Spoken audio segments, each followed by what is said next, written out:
One starry night in Chile in 1968. A young woman of 22 is about to discover her vocation. It was a night with no moon, where the Milky Way covers the whole sky, and almost, I was part of it. And, at that moment, I said, okay, this is something I really know nothing about, and it's really fascinating. And if I can, I will make my best effort to become an astronomer.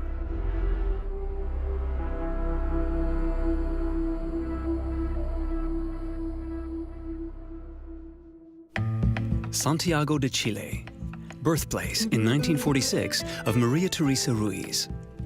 She was the eldest of 4 children.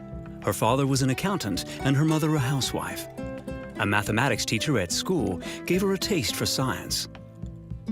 What followed was the revelation of a moonless night in 1968 and a stellar academic career.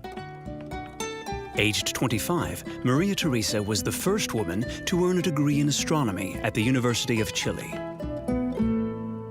Astronomy pretends to, understand the universe we live on and answer some very basic questions humanity has had for many, many years, for probably always. And in doing so, we have been able to discover the laws of nature, something that allow us to maybe record our conversation.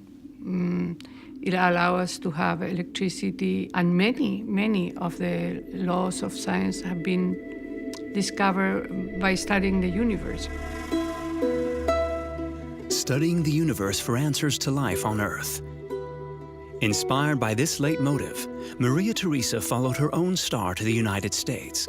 She was accepted at Princeton, an elite university which admits only 3 students annually to its Department of Astrophysical Science. A new life began, far from her family and her Chilean home. My mother was not very happy at the beginning because she didn't understand what astronomy is, at all. My father, he was very happy. He liked the idea of being an astronomer. There had never been another woman working before me at Princeton in that department. So it was, extra difficult because the language, the culture, and then the fact that I was even more strange because I was female.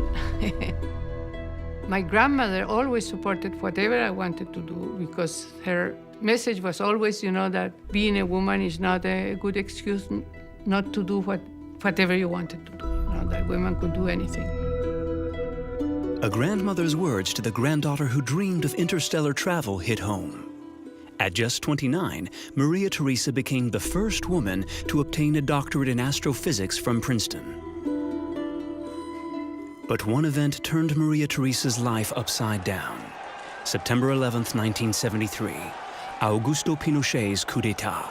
Chile became a dictatorship.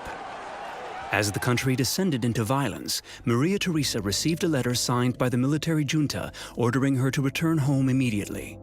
She decided to show it to her mentor, a German astronomer of Jewish origin who had fled Nazi Germany.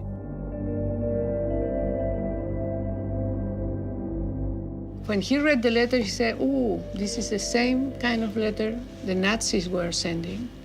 You cannot go back to Chile." But it was a very difficult time for me because I was always planning to come back to Chile and have my life here. Suddenly, this life project was cut, and that made me change personality even. And I had to live day by day. María Teresa's husband, Fernando, also a Chilean scientist, remembers those dark days. Soldiers were burning books. So just the action of being serious about your work, of being recognized as a serious scientist by the international scientific community, was already, in my view, a prise de position, as you say in French. Deprived of her homeland, María Teresa nursed her heartbreak abroad. In postdoctorate studies at the Trieste Observatory in Italy, then missions at the Institute of Astrophysics, both in Mexico and the United States. But she never forgot Chile. María Teresa and her husband decided to go home. I wanted to come back to Chile after being 8 years away because this is my country. And I feel that here is the place where I should be. And if things get bad, I should stay and fight for making them better. We came back in the 80s. The rectors of the university were put there by the militaries, and they didn't know anything about what a university is supposed to be, and of course, nothing about research. There was almost no money. It wasn't the same thing doing science in Chile in the early 80s as doing science in France or doing science in the United States. It was a different world, different challenges. You know, we didn't have a PhD program. I think it was a very difficult time to keep the fire alive. Despite a tattered academic system, María Teresa chose to pursue her career in a public university to revive science. Deep down, too, she knew that there was no better place on Earth from which to observe the sky. As an illustration, she decided to take us to the Atacama Desert in the north of the country, the most arid desert in the world. Incredibly dry air, altitude, and a total absence of light pollution. This is the purest sky on the planet. It frightens me in a way because it looks like I am in a different planet, more like Mars than Earth. Welcome to the Paranal Observatory, located at 2,630 meters of altitude. A setting worthy of an 80s Star Wars movie. A base camp that served as a backdrop in the James Bond film Quantum of Solace. Here, at nightfall, the world's most modern optical telescopes scour the firmament. From the control room, María Teresa and her colleague Juan Carlos observe the universe. An infinitely vast universe, so much so that light takes thousands or even millions of years to reach us. So what they see isn't what's happening in real time, but a record of the past. The thing is that the farther away you look, the earlier in time you're looking. Because the light takes some time to reach us, so if you look at a galaxy that is, 10 billion light years away, then it means that you are seeing it as it was 10 billion years ago. It's like a time machine. So actually what you see is the universe when it was young, and actually there's no way we know what is going on there now, you just, from the universe you're always getting old news. And sometimes the dream of every astronomer comes true. You discover a new planet, as it happened one starry night, March 15th, 1997. I realized I had discovered the first free-floating brown dwarf. So it was really a present from the universe. I wasn't really looking for it. It was the brown dwarf that came and said hello. The brown dwarf, a hybrid object in the universe, not really a planet nor really a star, as it only emits low radiation. That's why astronomers took so long to find them. It was a major find for science. Study of the brown dwarf has led to a better understanding of the formation and the evolution of the universe. We know our own planet is going to eventually not be a very good home for us. The sun is going to become hotter and eventually die, become a degenerate star. It's 900 million from now, but the challenge is really huge. We have to find a planet that can sustain life, may have water in the surface, and it's something that we as human beings need to think about. 1997 was a year of discovery and also of consecration for María Teresa. At 51, she was the first woman to receive the National Award for Science, which rewards the country's best scientist.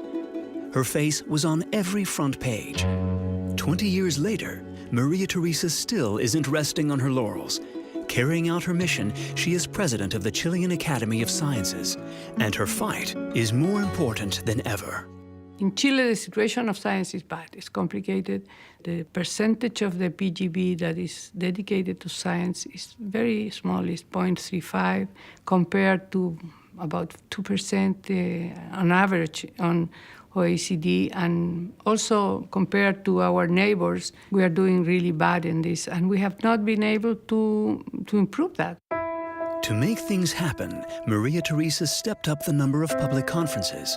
Es nuestra responsabilidad el ver hacia dónde vamos, ¿no? Porque el universo no va a frenar aquí.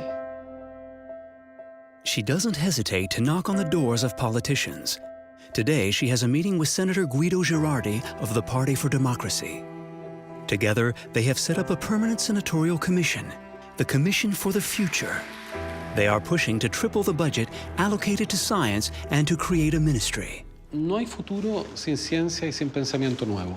El siglo XX fue el siglo del petróleo. El siglo XXI lo va a gobernar la ciencia y los datos. Y si nosotros no entendemos la misión de la ciencia y de los datos, y no gobernamos la ciencia y los datos, nos van a gobernar ellos a nosotros.